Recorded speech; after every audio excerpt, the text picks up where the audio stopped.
Pat slammed the door shut and looked at me through the window. "Enjoy your lateral thinking club," I said, "and talk to her, kiddo. Talk to Elizabeth Montgomery." He waved and went. That was my son at 15. Some kids his age were out mugging old ladies for their iPods, but he had his lateral thinking club and his one-way love for Elizabeth Montgomery. I watched him go as the bell faded away. Parents were still milling around, so I did not look twice at the woman parked directly across from the school gates. In fact, I didn't really look at her once. But then she got out of the car and I saw that she was watching Pat too. And now I looked. She was tall, blonde and a little too thin.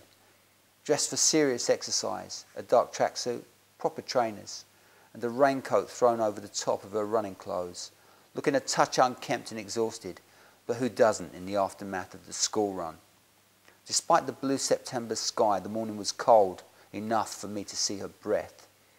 I stared straight at her and straight through her, and then we both watched Pat go through the gates, the tail of his white shirt already coming out of his trousers, unfurling like a flag of surrender.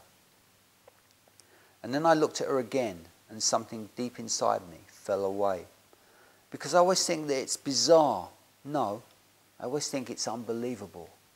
That you can love someone, really and truly love someone, and then one day you do not recognize their face. If you've loved someone, you would think that you would know that face always and forever, wouldn't you? Shouldn't every line of that face be stamped on your heart? But it's not. Your heart forgets, especially after, 7 years? Could it really be 7 years since I'd seen her? Where did 7 years go? She got into her car, and as she pulled away, she looked at me with a kind of wary interest. So she felt it too. Who is this stranger?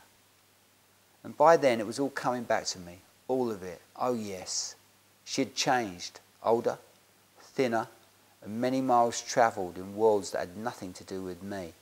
But I remembered Gina. I remembered loving her more than I had ever loved anyone. And I remembered our marriage and the birth of our son. And I remembered how it felt to sleep by her side. And I remembered how all that was good had gone bad.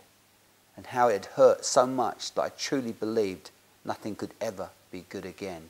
So yes, now that I came to think of it, she did look vaguely familiar.